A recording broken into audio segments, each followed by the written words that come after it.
The Bleacher Report app is your destination for sports. Right now, the NBA's heating up, March Madness is here, and MLB is almost back. Every day there's a new headline, a new highlight, a new moment you've got to see for yourself. That's why I stay locked in with the Bleacher Report app. For me, it's about staying connected to my sports. I can follow the teams I care about, get real-time scores, breaking news, and highlights all in one place. Download the Bleacher Report app today so you never miss a moment. Hi, this is Alex Kantrowitz. I'm the host of Big Technology Podcast, a longtime reporter and an on-air contributor to CNBC. And if you're like me, you're trying to figure out how artificial intelligence is changing the business world and our lives. So each week on Big Technology, I bring on key actors from companies building AI tech and outsiders trying to influence it, asking where this is all going. They come from places like NVIDIA, Microsoft, Amazon, and plenty more. So if you want to be smart with your wallet, your career choices, in meetings with your colleagues, and at dinner parties, listen to Big Technology Podcast wherever you get your podcasts. She was a criminal defense attorney. Her involvement in a world-famous murder case caused her lots of problems. From the so-called good guys, DAs, state's attorneys, whatever you want to call them. She's here to talk about the incident and her life after. Welcome to the Law Enforcement Talk Radio Show. In the Law Enforcement Talk Radio Show, we are joined by special guests talking about their experiences, the realities of investigating crimes, plus those who have experienced horrendous trauma. Police, first responders, military, and victims of crime share their stories. Hi, I'm John J. Wiley. In addition to being a broadcaster, I'm also a retired police sergeant. Be sure to check out our website, letradio.com, and also like us on Facebook. Search for the Law Enforcement Talk Radio Show. Of all the radio stations in the United States, there are no other shows like the Law Enforcement Talk Radio Show. And on Facebook, there's only one official page.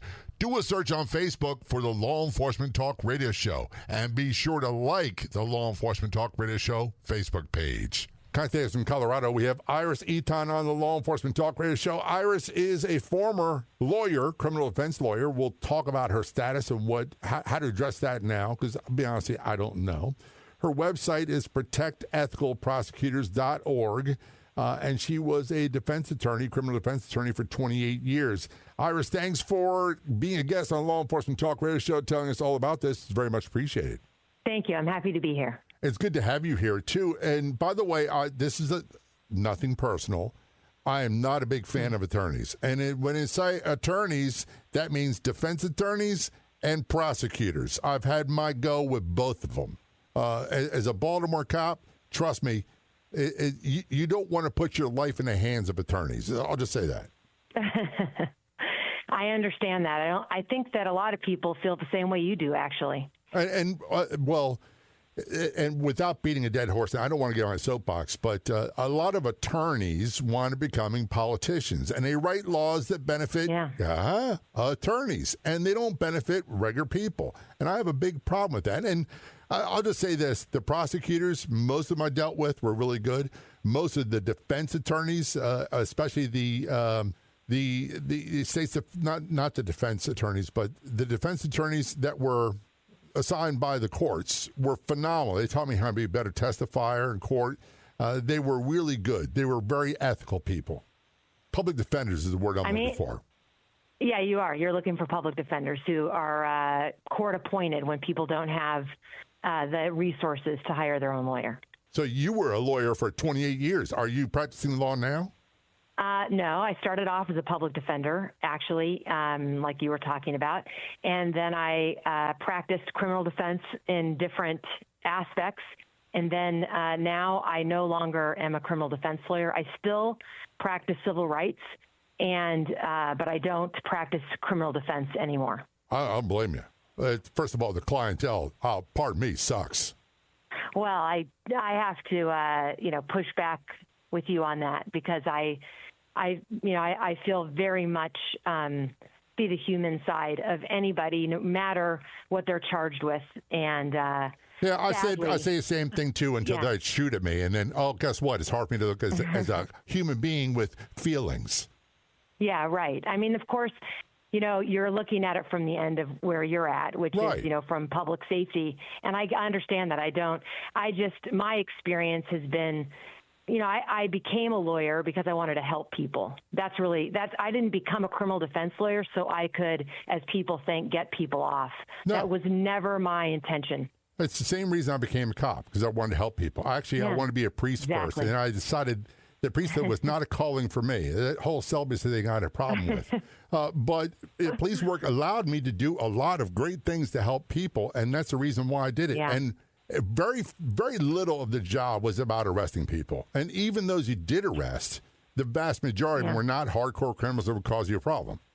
Right. I think that's a fallacy, too. What you just said is that's the important thing. I don't think that there's that many people that are committing these super violent crimes. And like you, I really sincerely, it might have been really naive. I mean, I became a lawyer 30 years ago, and all I wanted to do was help people and make sure that they were treated right and that they were treated humanely. It's all I ever cared about. And I never really thought about what it felt like to be in a courtroom, to do cross-examination. None of those things were important to me. In law school, I never took a single trial class because it wasn't on my radar. What was my radar was, how do I use the law to help people, to give them power so that they can, they can be the best person they can be, whether, it just seemed like the laws weren't there to protect them. And if they were, no one was there to help them, use them. And that's all I wanted to do. That's it. Right. And here's what my pushback is. The criminal justice system is designed to protect the rights of the criminal. The victims, no one cares about, whether it be defense attorneys, prosecutors, no one cares about them.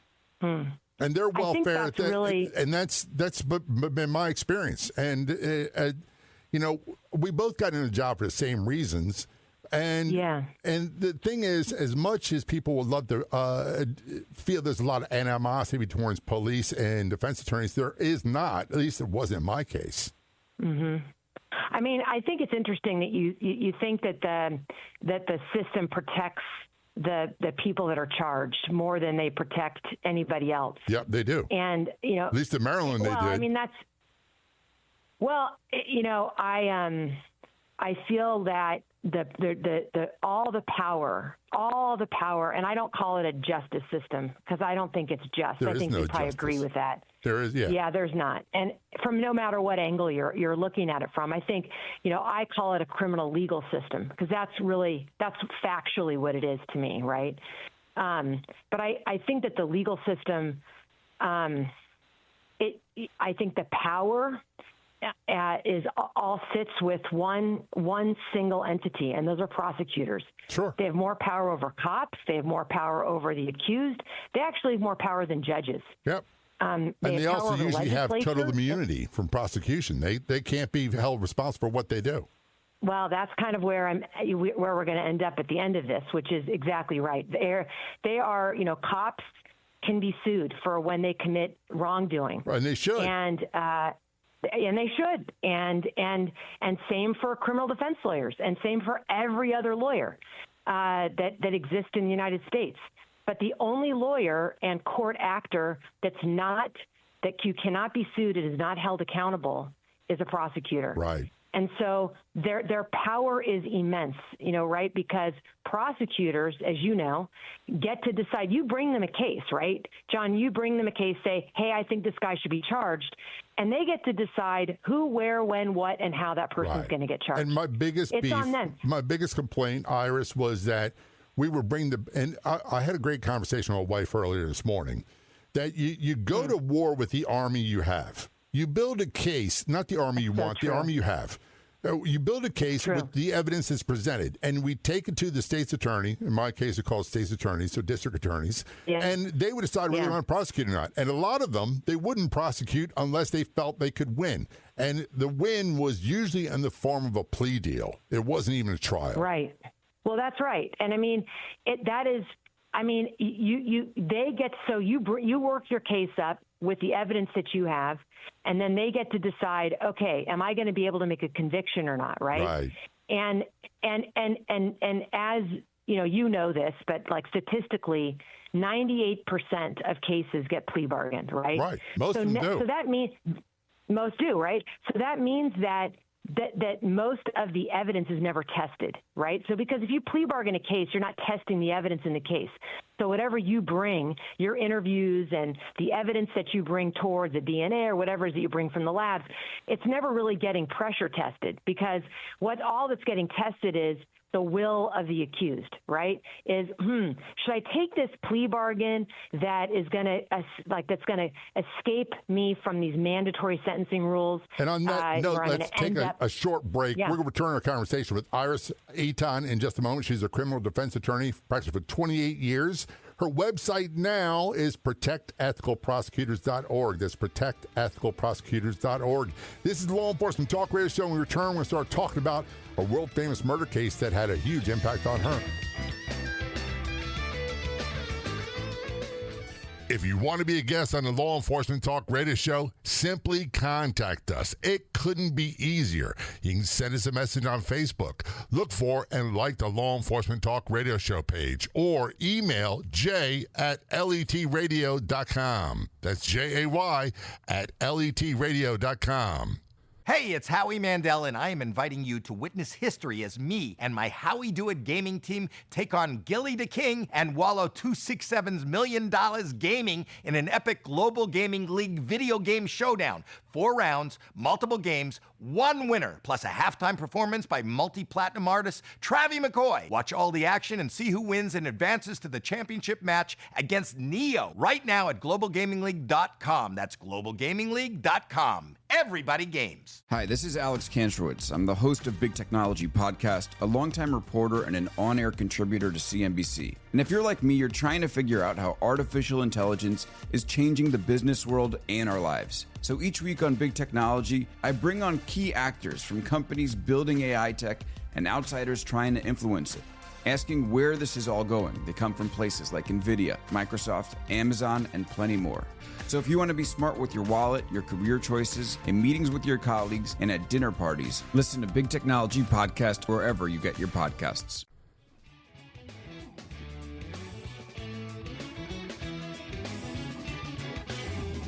Return a conversation with Iris Eytan on the Law Enforcement Talk Radio Show. I love saying that name. Number one, Iris, we'll talk about it in a moment. Eytan makes me sound like I'm fancy. I know what I'm talking about. She was a defense attorney, criminal defense attorney. She practiced for 28 years. Her website is protectethicalprosecutors.org. That's protectethicalprosecutors.org. Before we go into your story, Iris, that's a name you don't hear too much anymore. Your first name, Iris. It used to be pretty common, but you don't hear that anymore.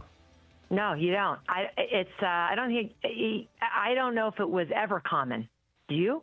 Well, it was much more common. I'm a much older guy than a lot of people think. When I was in my early teens, it was far more common. Names like Sylvia, Iris, a bunch of other ones were far more common than there are nowadays. You just don't hear them. Now it's like everything is, it doesn't make sense at all. Well, I'm glad I have a unique name. I feel like I have a unique life and story, too, so it goes with it. So you were a defense attorney for 28 years. And you said earlier in the conversation that you're no longer practicing law. You do civil rights law. You don't do criminal law anymore. And we had a little toe-to-toe about the clientele. And by the way, here's one thing. When it comes to criminal law, and they say opinions don't matter, and say, yeah, they don't matter until you get in front of a judge and the so-called expert, and they're giving their expert opinion. Then you don't want to be on the end of that. And there's a lot of things that happen in trials. I can't speak for Colorado. In Maryland, that I had established my expertise. Every trial I was into, I could tell you what would happen. I could predict almost without failure what the defense attorney is going to do. But most times, the state's attorneys wouldn't prosecute. They want to make a plea deal. If they couldn't make a plea deal, they'd drop the charges. Well, I mean, in my experience in Colorado, I think I tried, nearly 100 cases. It's a lot. It's a lot because, as we talked about, there's so many cases get plea bargained. Right. And it did what I started to experience that eventually really broke me down was that prosecutors who have all of this power,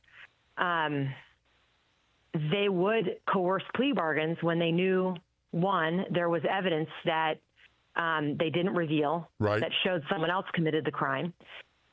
One, that would happen. That would happen, unfortunately, on really big cases. And the second thing that I experienced with prosecutors was that they would go after my clients and hide what you just talked about kind of in a different way. But I had, cases where like an architect's life was forever changed because the prosecutor or the DA, you're calling state's attorneys in Maryland, left him in jail and pursued a homicide case against him, knowing that the lead homicide detective and the lead crime scene expert opined in their expert opinion that it was a suicide. Mm-hmm. And the district attorney knew these things and never told me and never told, obviously, my client.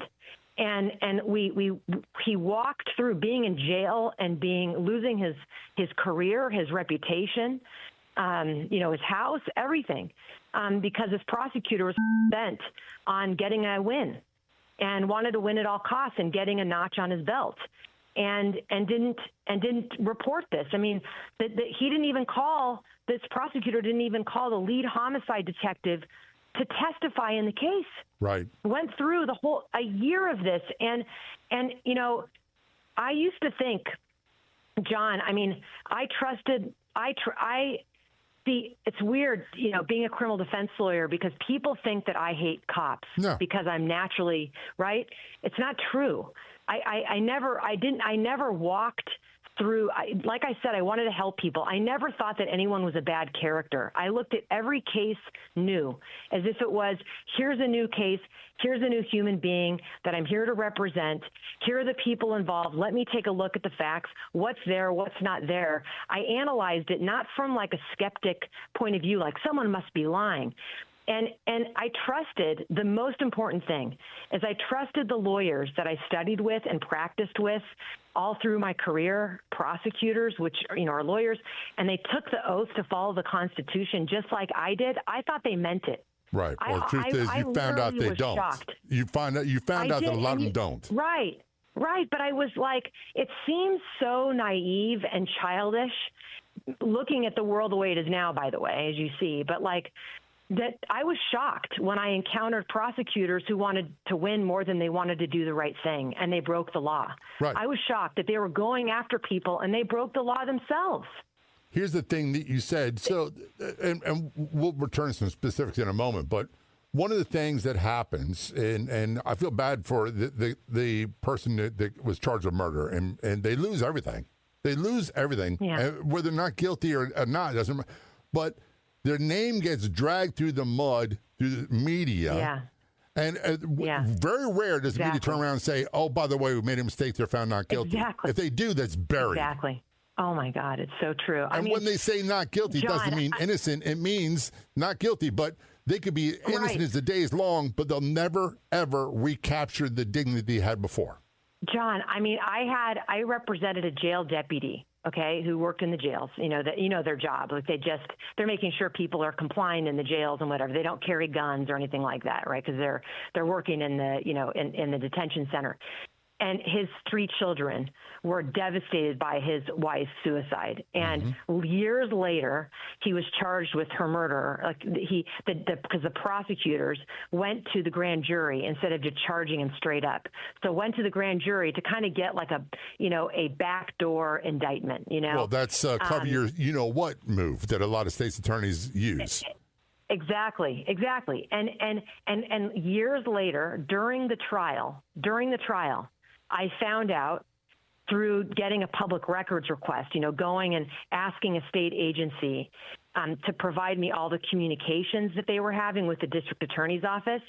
I found out during this man's trial, this is 3 years after his wife committed suicide, that the DA, this same prosecutor, and all law enforcement involved in the investigation agreed that it was a suicide and this person should never have been charged.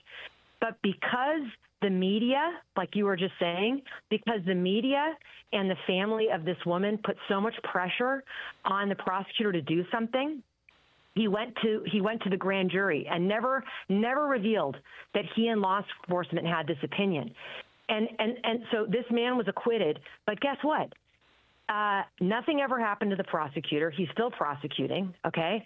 And even worse, I mean, the jury was so angry. I mean, after a 3-week trial and 3 years of this guy being under such scrutiny by the public, they acquitted him in a matter of 2 hours. You know, it was like the fastest acquittal I've ever seen. It was emotional watching this guy. I mean, he had lost, so much of his relationship with his children, right, and his job and his life, and he couldn't move back to the state where he lived at the time. So he was separated from his children for almost 2 years while this was going on, in and out of jail.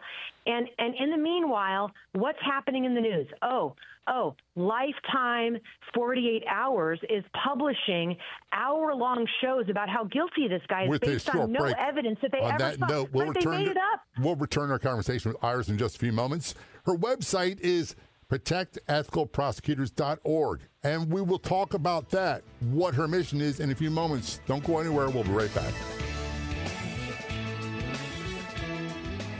Get access to free podcast versions of the show and more on Facebook. Do a search for the Law Enforcement Talk Radio Show and be sure to click like. Hey, it's Howie Mandel, and I am inviting you to witness history as me and my Howie Do It gaming team take on Gilly the King and Wallow 267's $1 million gaming in an epic Global Gaming League video game showdown. 4 rounds, multiple games, 1 winner, plus a halftime performance by multi-platinum artist Travie McCoy. Watch all the action and see who wins and advances to the championship match against Neo right now at globalgamingleague.com. That's globalgamingleague.com. Everybody games. The Bleacher Report app is your destination for sports. Right now, the NBA's heating up, March Madness is here, and MLB is almost back. Every day there's a new headline, a new highlight, a new moment you've got to see for yourself. That's why I stay locked in with the Bleacher Report app. For me, it's about staying connected to my sports. I can follow the teams I care about, get real-time scores, breaking news, and highlights all in one place. Download the Bleacher Report app today so you never miss a moment. Hey, I'm Josh Spiegel, host of the podcast Lunatic in the Newsroom. If you enjoy journalism that drifts into mild panic, wild overthinking, and a guaranteed nervous breakdown, Lunatic in the Newsroom is for you. It's news like you've never heard before. The only newsroom with a panic button. You'll laugh, you'll cry, and gasp in horror as the show spirals completely out of control. It's not just news, it's emotionally unstable. Lunatic in the Newsroom. Listen today.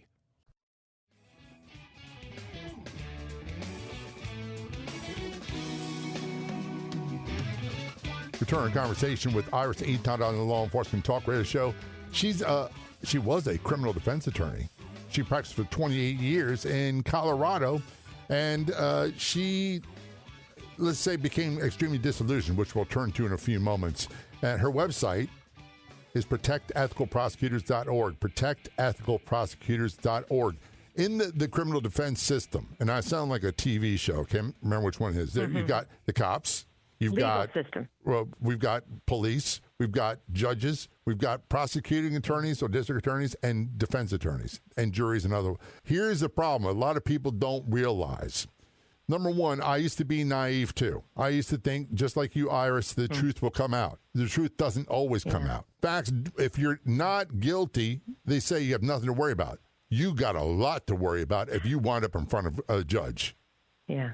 Guilty or not. Exactly. I mean, it doesn't matter. I mean, once you're, and you know this, John, like once you, not you, but once someone is charged with a crime, that's it. You know, we all claim, you know, we live in this, people hear the term presumption of innocence all the time. Oh, you're presumed innocent. You're presumed innocent until you're found guilty. People, no matter where you have been or been not educated, everybody knows that's the truth, right? Except for the minute that you're charged with a crime, we all presume them to be guilty. The media has caused this to happen, right? that anyone who's charged is automatically a monster. That period, end of story. We put pictures of people in their, their booking photos with wearing their handcuffs all over the news. I mean, they don't even allow that in Europe. It's not allowed until the person is convicted. Are they allowed to put up the pictures? Do that on my show, period, because, and it's simple. I give zero publicity to anybody's, whether they're guilty or not. I don't put their name out there. I don't put a photo. I don't do anything. I honor that so much, John. I have to tell you, because that's rare. That's clickbait, that we know of. And that's how, these media industries, are racking in, shows and eyeballs, just like the one I was talking about with this jail deputy. So now this guy, so look at this. This guy was found not guilty by a jury. Okay. Even after the DA himself said there was no probable cause to even arrest him and went after him for murder. Okay. So this guy's grieving the loss of his wife. He's raising his 3 children alone. He's gone through the ringer with the criminal legal system. And what's happening now to this day? That was 2017. To this day, 2025, 48 Hours still airs that show, hour-long show, 3 times a year. They still air it, and people reach out to me thinking that I just tried the case. Oh, Iris, I just saw you on TV. Good job on your trial. Ooh, that guy kind of seems a little guilty. I'm like, what? What in the heck? Right? I mean, this is how powerful the media is. This guy still nearly 10 years, a decade later, this is what the prosecutors set in motion, and the media only assisted it. It was like an easy push. Let's charge this guy with a crime, make him look like he's guilty. What in the heck does 48 Hours know about the evidence in the case?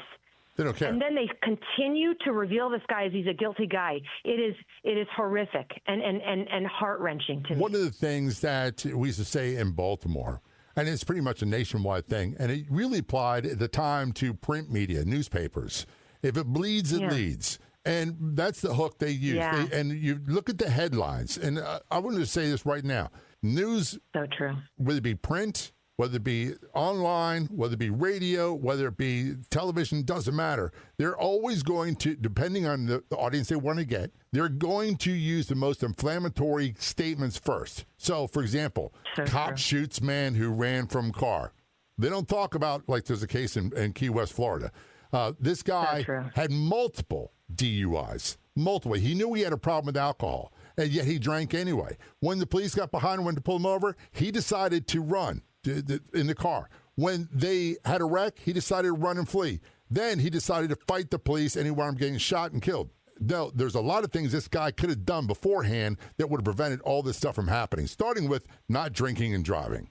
Right. I mean, look, I agree with you that how the media packages up crime is irresponsible and unethical, and listen, that's what if you want to talk about it, that's what really brought me to my emotional knees, in the last case that I ever represented somebody in, because of the media and the prosecutor that were working together to sour this guy's potential to have a fair trial. Right.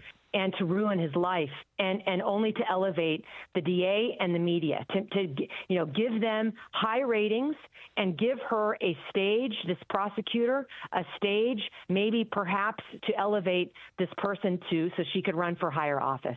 And by the way, what people say a lot of times afterwards, they'll sue them, they'll win in court. Oh, really? A lot of those people have, they don't have a qualified immunity, they got total immunity. And that's the thing. They can do that's the thing. Police officers in most states have qualified immunity, meaning they have immunity only to a point. Prosecutors have complete, absolute immunity. And you know what? I'm going to tell you something. March 2nd, 2025 marked 50 years of the "you can't sue us even when lives are ruined" law. Yeah. 50 years. that's when the United States Supreme Court passed their own enacted legislation, which they're not allowed to do, right? But they're the ones that just decided that prosecutors can never be sued for actions committed while they're prosecuting. And by so the when way, they hide evidence of innocence, not to go against judges, but most of those Supreme Court justices were lawyers. Right. There are lawyers. No, all Supreme Court justices in the United States, our United States Supreme Court, they're all lawyers. And yeah, they decided collectively, they made a decision that, you know what, 50 years ago, we don't want prosecutors busy with worrying about being sued. And there's other ways that they're going to be held accountable. You know, look, there's bar associations, they're going to take their licenses away. They and they can be criminally prosecuted, John, because we know that prosecutors are going to prosecute other prosecutors when they break the law. Right. Well, that doesn't 50 happen. years ago, I've never heard of that happening. That's right. It doesn't. It hasn't. You're right, because it hasn't. It hasn't happened once. And just to reveal the big reveal is this: the data is clear. I mean, the gold standard for understanding what's going on in this country in the legal system is the National Registry of Exonerations. It is a very, very exclusive, research-oriented database. And what it's showing of the people we know that have been wrongly incarcerated and then exonerated. So they were convicted and then later found to be innocent because usually a DNA, right? Right. That's usually what happens, right? So science is really more truthful than people, honestly. And on that note, I want to jump in really quickly. There's a guy I had on my show a while ago, and I'm as guilty as the next person. I used to think where there's smoke, there's fire. This guy... He had a female classmate when he's in high school that was killed, that was murdered, and it's a horrible thing. But they thought he did it, and he wound up. He was 16. He wound up confessing to it, and he wound up going to prison for I think 20 years. And guess what? DNA cleared him because they found a serial killer's DNA on their person's body, and he's released from prison. That happens, and it happens, and people say it all the time, and I'm right there with them. There's a reason why in states where we still have the death sentence that it takes 10, 20, 30 years for they execute someone because sometimes they find out that they were not the person who did the crime. We're talking with Iris Eytan. She was a criminal defense attorney in Colorado. She practiced for 28 years. She now does civil rights law. Her website is protectethicalprosecutors.org. That's protectethicalprosecutors.org. This is Law Enforcement Talk Radio Show. We're going to talk a little bit more about cases that, let's just say, put an end to her career and what she does about it today. Don't go anywhere. We'll be right back. Of all the radio stations in the United States, there are no other shows like the Law Enforcement Talk Radio Show. And on Facebook, there's only one official page.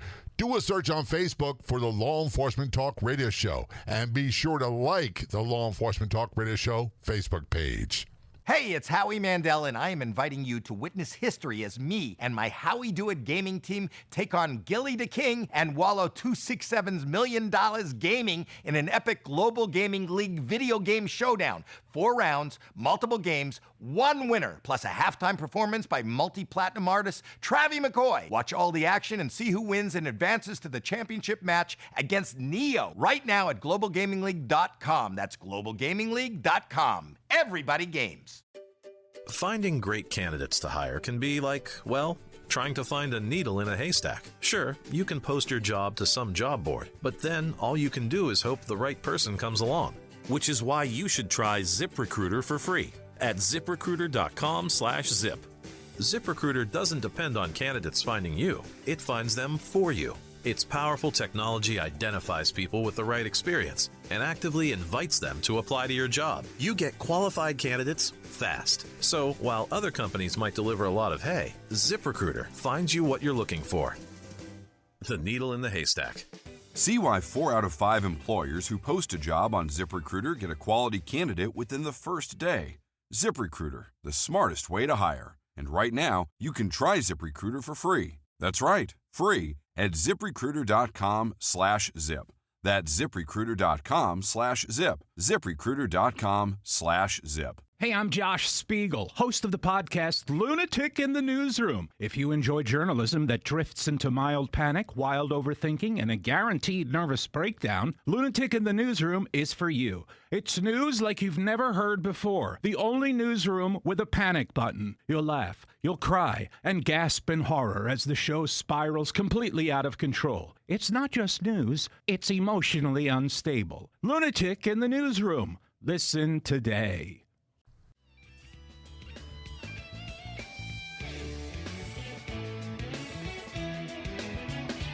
Return to conversation with Iris Eytan on the Law Enforcement Talk Radio Show. Contacted from Colorado. She was a criminal defense attorney in Colorado. She's still an attorney. She practiced criminal law for 28 years. She doesn't do that anymore. And her website is protectethicalprosecutors.org. That's protectethicalprosecutors.org. So, Iris, after all this stuff, you talked about this is one of the case involving the deputy, the corrections officer, was one of the cases that kind of disillusioned you. Was there more?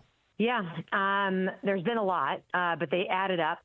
I represented the sheriff's, in one case, the sheriff's top investigator who was indicted because he refused to testify against his boss, a sheriff running for office. And there was a lot of politics around whether or not that sheriff should be, the sheriff, or it should be the other person running. Right. And they didn't like that this investigator wouldn't lie. And so prosecutors manufactured a case claiming this investigator was part of an arrest that never should have happened. And he wasn't there during the arrest. He had nothing to do with the arrest. They knew that, and they charged him anyway. And they charged him with felony charges, and it ruined his life and his career.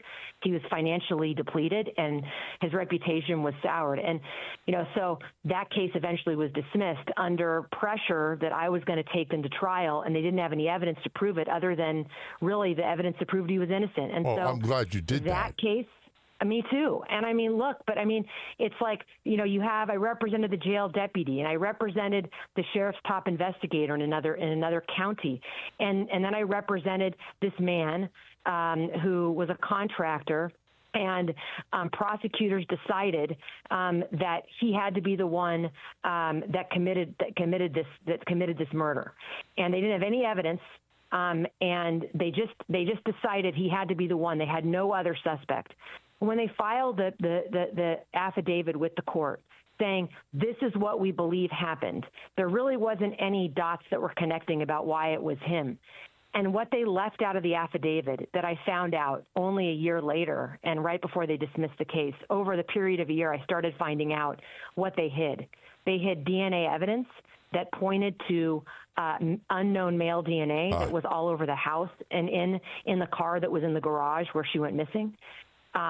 There was statements made by experts in the case saying, don't trust all of this cell phone data. It's not trustworthy. Don't trust it. Don't go to the judge and tell him that you think it's right, that this is where, that the accused was. It's not correct. And then they were telling witnesses what to say and not to say, and that was produced to me after. And the worst of all is that when the judge started finding that the prosecutors were breaking the rules and was holding them accountable, the prosecutors went after the judge and secretly investigated the judge. That's crazy. Yes. Crazy. And using the media. You would think, Iris, that would be a made-for-TV movie. Remember back in the day, the made-for-TV movies? It's like a real B movie. It will be. I think it will be one day. It should be. It was, to think that this prosecutor started off the case, John, by going on a podcast to talk about the case. It's unheard of that a prosecutor and nothing. And by the way, they should never nothing ever happened to talking in public. No, they should never be talking to media. Never.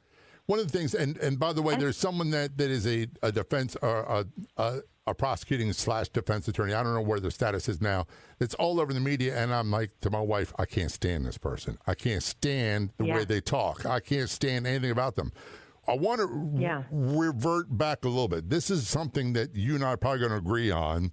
One of the biggest things we used to say is you can indict a ham sandwich. You can indict the Pope. Yeah. And when you see a prosecutor, whatever terminology you want to use, go for a grand jury, is usually a sign they have a very weak case. It is. If it's a strong case, why not just charge them? Right. Why not just charge them? I mean, when you have an election, you can, a lot of the time. Okay, I will say this. I will say this. Sometimes they have to go to a grand jury because maybe it's a high-profile case, and they claim that they want to get the witnesses in a secret place to really find out what they're going to say before they start investigating and charging the person. But I'm going to tell you. I get that too, but not in the cases that I've ever handled, including this last one. One of the ones that seems to be the most politically motivated cases usually go for the grand jury first, more than other ones. And there are other ones. We've had murder cases go to grand jury that the convicted was as wrong as the day is long. They were as guilty as the day is long.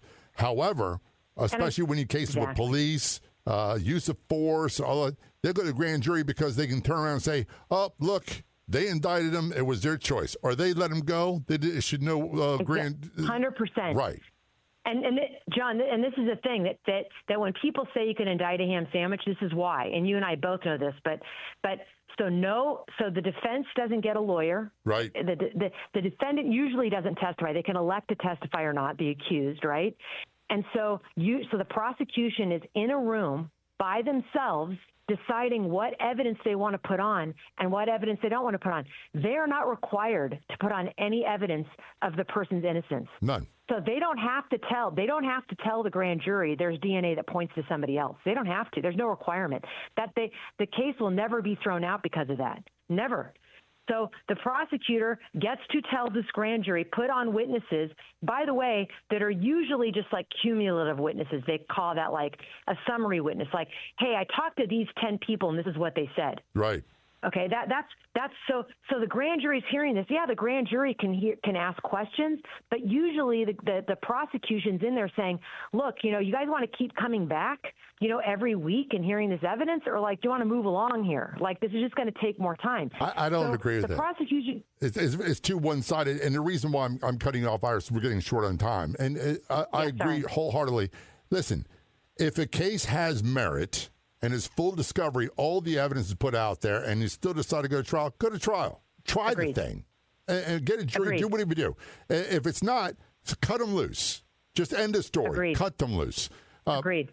So you don't do criminal law anymore, but you still, and I like your website name, protectethicalprosecutors.org, because there are a lot of ethical prosecutors out there, and they need protection, just like from the negative ones. Right, exactly. And that's, look, I get sometimes why the name raises eyebrows because what I'm trying to do is I'm trying to increase transparency and accountability, right? And I think real accountability is a shield for the good ones. Yeah. And a stop sign for the repeat bad actors, right? So we're protecting the ethical ones by changing the incentive structure. Like, hey, right now, bad actors can create massive harm and face almost no consequences, right? And I think that poisons public trust for everybody, including the prosecutors who do it right? And accountability isn't anti-prosecutor, it's pro-integrity. And the point of this is to draw a bright line, right? To say, let's protect good faith prosecutors and hold intentional misconduct accountable so it stops repeating, right? We should have enough of this.